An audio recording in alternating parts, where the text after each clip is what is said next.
আর মে যায় ওই চালানাকে আমার নাম না ধরলে ও ক্রেজ মানে ওর নিজেরই ফেস ভ্যালু হবে না। আগে বাংলার মাটিতে মহান মহান মানুষ জন্মাতো, এখন ফুড ব্লগার আর মাতাল জন্মায়। এরপরে আর কোথাও খোলার ইচ্ছা আছে কি আউটলেট? প্রচুর আউটলেট ওপেনিং করার ইচ্ছা আছে, বাট লেবার পাতির সমস্যা আছে। দেশে এত বেকারত্ব, তাও ফোনপে কাকু তার দোকানের লেবার পাচ্ছে না। কেন পাচ্ছে না?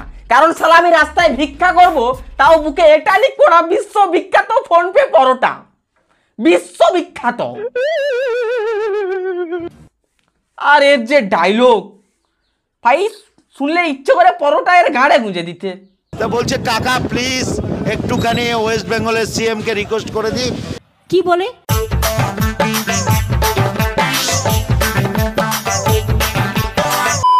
তো কি চলছে বন্ধু? ফুড ব্লগিং মানে কি? নতুন নতুন খাবার দেখাবে, নতুন নতুন দোকান দেখাবে, ক্যামেরার সামনে হাউল হাউল করে খাবে।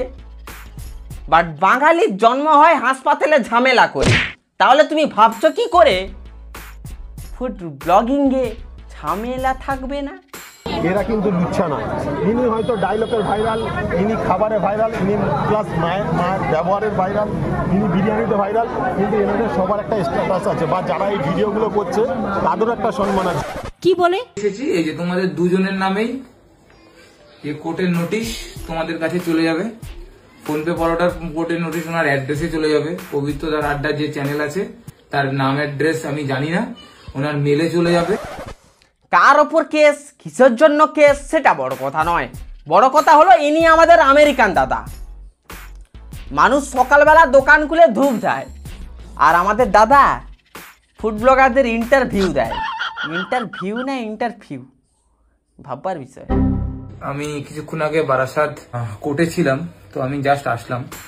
তোমরা কম বেশি জানো যে আমি কখনো কন্ট্রোভার্সি পছন্দ করি না, আর আমি কোনো কারোর সাথে কখনো কন্ট্রোভার্সিও করি না। কখনো শুনেছো তোমার গ্রামের বা তোমার আশেপাশের দোকানদারগুলো অন্য গ্রামের দোকানদারগুলোর সঙ্গে কন্ট্রোভার্সি করছে? শুনেছো? আরে ভাই, খাওয়ার দোকানে কন্ট্রোভার্সি হবেই কেন? এটা আলাদা ব্যাপার, টুকটাক ঝামেলা কাস্টমারের সঙ্গে, সেটা আলাদা ব্যাপার। খাওয়ার দোকানে মানুষকে খাওয়াচ্ছ, টাকা নিচ্ছ, কন্ট্রোভার্সি হবে কেন অন্য দোকানের সঙ্গে? বাট হবে না কেন? এই যে ফুড ব্লগারগুলো, এদের দেখতে মানুষ হলেও এরা সালা জ্যান্ত দালাল। আরে দাদা, তুমি বিরিয়ানিতে নাকি চুন হাগা মুরগির মাংস দাও, ড্যাশ দোকানদার বলেছে। আরে দাদা, তোমার ঘিতে নাকি হরমোন মেশাও, ড্যাশ দোকানদার বলেছে। অনেকে তো বলছে নাকি যে ভাগাড়ের মাংস নাকি এত কম দামে দিচ্ছে। আমি এখানে এসে লোকজনকে দেখছি ভাগাড়ের মাংস খেয়ে নে ভাই, 20 টাকায় কি আর দিবে? ছেলের নকচুল পাচ্ছিস, এটাই অনেক। এইভাবে যদি দোকানদারকে বলো, মাথা গরম অবশ্যই হবে। বাইদা ভাই, আমারও মনে হয় ভাগাড়ের মারবো এখানে, যে ভাগাড়ে বলে মারবো এখানে, ফেলবো ব্যাগ বাগানে, হাড় ধরে দেখে নিয়ে আসবো, মারবো এখানে, ফেলবো ব্যাগ বাগানে। কমেন্ট করলে কিন্তু দাদা একদম কমেন্ট করলে আমার ছবল বাঘের খাবল, যেখানে পড়বে 2.5 কেজি মাংস তুলে নেবো। হ্যাঁ, আই এম সো সরি কাকা, বলছি ওই তুলে নেওয়া মাংস দিয়ে মাটন চুস্তা নয় তো, মানে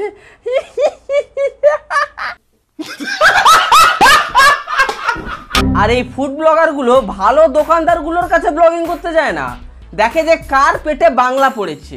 চলো, 12 টাকার লোকে কে কাঁপাবে? এই বুড়োটা কাঁপাবে। কত? 99, 7 রকমের আইটেম দিয়ে কাকা আস্তে আস্তে, কাকা পড়ে যাবে পড়ে যাবে, আগে একটু লেবু জল খেয়ে নাও কাকা। কাকা আমাদের 99 টাকায় 7 রকমের আইটেম দেয়। এবার কি কম্বোটা সাজাচ্ছ? কি কি দিচ্ছ বলে বলে সাজাও। এই যে মটন ঘুগনি, চাউমিন। বলছি কাকা, চাউমিনে ডিম টিম আছে তো? এগুলো কি? এগুলো কি? Sorry sorry sorry. এই যে মোগলাই। মোগলাই? হ্যাঁ, সাথে গ্রেভি দেবো। সাথে আবার গ্রেভি? হ্যাঁ, চিকেন চাপের গ্রেভি। ওরে গ্রেভি দিলে খেতে মজা, টেস্টি হবে আলাদা। আরে আচ্ছা আচ্ছা আচ্ছা, মাত্র 99 এর টাকা। এই যে দিয়ে দেবে। ভারতবর্ষে কেউ আছে ক্ষমতা বসে বলো? 99 টাকায় 7 রকমের আইটেম। সত্যি কারোর বাবার সাধ্য নেই দেওয়ার। বাট আমি শুধু ভাবছি এই কম্বোটা কখন পাবো। চোখ লাল হবার পর না চোখ লাল হবার আগে?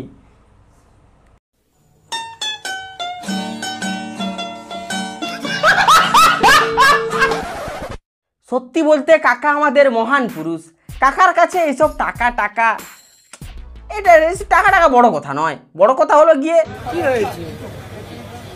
ভারতবর্ষ আমাকে চিনবে, আমি ভারতবর্ষকে চিনব।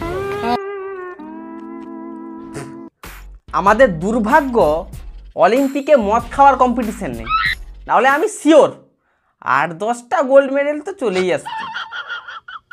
কাকাকে গোটা বিশ্ব চিনত, শুধু ভারতবর্ষ না। আইসক্রিম মাখা কি কি যাচ্ছে যদি একটু বলো। আইসক্রিম মাখা মাখা কাকু তোমরা তো সবাই চেনোই নাকি, সব মেখে দেয় সব। আচ্ছা কাঁচা লঙ্কা, আচ্ছা কাঁচা লঙ্কা দিলাম, কাঁচা লঙ্কা আইসক্রিমে, একটু লেবু দিলাম। ওই আইসক্রিমের মধ্যে আবার লেবু যাচ্ছে, পাতি লেবু দিলাম। মশলা আছে, এটা সিক্রেট মশলা। এই মশলাটা একটু দেবো। একটা অসাধারণ একটা চাটনি করি, এটা সিক্রেটও বলতে পারবো। আর চাটনি কাজু গুঁড়ো দিলাম, কাজু গুঁড়ো।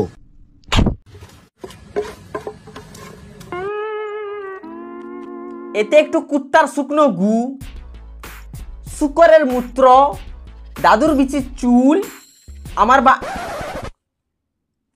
দিয়ে একটু গুলিয়ে দেওয়ার একটু।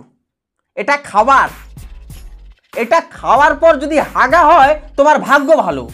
আমার তো মনে হয় ডাইরেক্ট ওপরে যাবে। যমরাজ সাইডেই দাঁড়িয়ে আছে, মুখে দিবে ওপরে যাবে। সালা আইসক্রিমকে আইসক্রিমের মতো খানা, আইসক্রিমের লঙ্কা, তেঁতুলের চাট, চপ্পল গায়ে বাইকা লোড়া। লং টাইম আবার রয়্যাল এনফিল্ড শোরুমে। না, আমি গাড়ি কিনতে না, আজকে গাড়ি কিনতে একজন মহান ব্যক্তি এসছে, উজ্জ্বল দা, রয়্যাল এনফিল্ডের শোরুমে। এ আরেক দাদা উজ্জ্বল দা, মালাইকার পোঁদের ছবিও এত মানুষ তুলে না যত মানুষ এর পেছনে ঘোরাঘুরি করে ফুড ব্লগাররা। উজ্জ্বল দা রিক্সা টানছ, উজ্জ্বল দা হাড়ি খুলছ, উজ্জ্বল দা এত কি রাতে বের করেছ?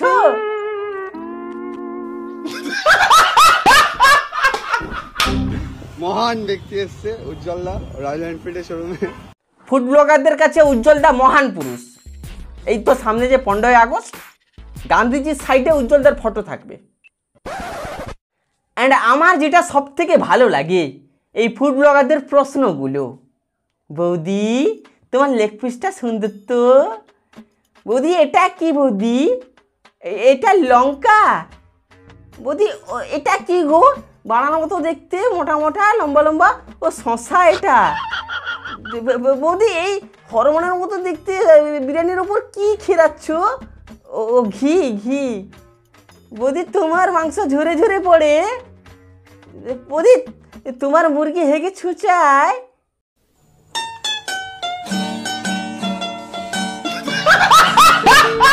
দিয়ে চিকেন বিরিয়ানি 600 টাকা, 4টে মাংস, 4টে আলু, 4টে ডিম দিয়ে। মটন বিরিয়ানি 960 টাকা। 960 টাকা একদম, বুঝতে পেরেছি। আর এগুলো যে 4 জনকে মানে এগুলো পার্সেলেই মেনলি হয় তাই তো? না না, আপনাকে দেখতে রাস্তার কুকুরের মতো, তাই আপনাকে প্লেটে দেওয়া যাবে না, এই বালতিতে দেবো, মুখ ঢুকিয়ে খাবে, সুবিধা হবে। এগুলো পার্সেলে হয়তো, মেনলি পার্সেলে হয়তো, তাই তো?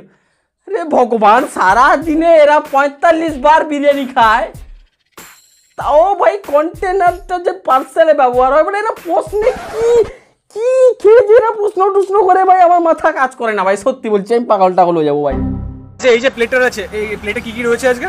এটা খাসির বিচি, এটা মুরগির পোঁদের মালাই টিক্কা, এটা পেঁয়াজের মতো দেখতে রসুন, এটা শশার মতো দেখতে এটা গাজর, আর হলুদ হলুদ এটা চানাচুর, আর এটা হচ্ছে গিয়ে আমাদের কচি মামনি।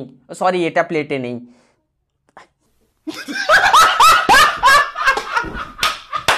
বাল দেখতেই তো পাচ্ছ কি আছে। না, কোকিলের কণ্ঠে শুনবো কি কি আছে, বলো। Pulao chicken mutton. Pulao chicken mutton মানে 2 পিস চিকেন 2 পিস মাটন, আর সাথে রয়েছে কিন্তু কাজু কিশমিশ দিয়ে দুর্দান্ত হায়দ্রাবাদি পোলাও, তাই তো? মানে এটা কি মা আমি দুপুরে খাবো না, আমার খিদা মিটে গেছে। ও কোকিল এই এভাবে হর্নি হয়ে যাচ্ছে কেন? আমি ওদের মতন বলতে পারবো না, দেখো এরকম ছিঁড়ে যাচ্ছে নরম নরম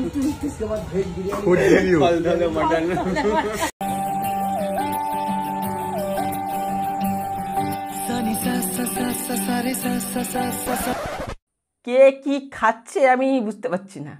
নন্দিনী দি বিরিয়ানি খাচ্ছে আর এই মালটা চোখ দিয়ে খাচ্ছে। এইভাবে দেখিস না ভগবান, হাগা হবে নন্দিনী দি। ফেসবুক খুললেই দেখো আজকে বাচ্চা বাচ্চা কি করছে, যে আজকে বাচ্চা হাঁড়ি করলো, এটা কত নম্বর বাচ্চা। দেখতে পাচ্ছ আমাদের আমেরিকান দাদা, এদিকে আমেরিকান দাদা তার একটু স্টাইলিশভাবে গান দিবে যে না না দেখুন আমি এতটা স্ট্যান্ডার্ড নয় আমার। তারপর আবার ওদিকে তার নামটা কি, আরে উজ্জ্বলদা জি আজকে কত হাঁড়ি হলো, আরে উজ্জ্বলদা আজকে হাফ পেট ভরে, আরে উজ্জ্বলদা আজকে সাইকেল চালাচ্ছ, উজ্জ্বলদা আজকে রিক্সা চালাচ্ছ, উজ্জ্বলদা আজকে হ্যান করছো ত্যান করছো, উজ্জ্বলদা তোমার জন্য দীপঙ্করদা বিরিয়ানি পাঠিয়েছে, উজ্জ্বলদা বুলেট আনছো। এই ভগবান, মানে ভাই এদের একটা আলাদা ইউনিভার্স চলছে ভাই। ওদিকে বাংলাদেশ জ্বলে যাক পুড়ে যাক, পাকিস্তান ভিখারি হয়ে যাক, মানে পৃথিবীতে যাই হয়ে যাক না কেন ভাই, এদের কোনো যাই আসে না, এদের একটা আলাদা ইউনিভার্স চলছে, এদের একটা আলাদাই পৃথিবী ভাই। মানে কি হচ্ছে ভাই মাথায় ঢুকবে না, সত্যি বলছি ভাই। এদের ইউনিভার্সে যদি তুমি একবার ঢুকে পড়েছো, দমটা বন্ধ হয়ে আসবে, যে ভাববে সারা বেরোবো কি করে। ভাই আমি যতগুলো ভিডিও দেখেছি, দেখে আমি ভাগ্যিস কমায় টমায় যায়নি, আমার মাথাটা ধরে আছে, সিরিয়াসলি ভাই মাথা ধরে আছে। কি হচ্ছে ভাই, মানে বাদ দাও, আমি আরেকটু পর পান্তা খাবো, সো একটু ডিম ভুজিয়ার একটু রেসিপি দেখে নিই। गाइस आज हम बनाएंगे अंडा भुर्जी। किचन में काम करने के लिए अपने बालों को बांधना है, जैसे मैं बांध रही हूँ, as you can see guys. इसको काट देंगे, अंडे डाल देगा गाइस, आप भी कर लो गाइस। मैंने थैंक यू फॉर वॉचिंग। তো বুঝতে পেরেছো ডিমটা কিভাবে ভাজবে। প্রথমে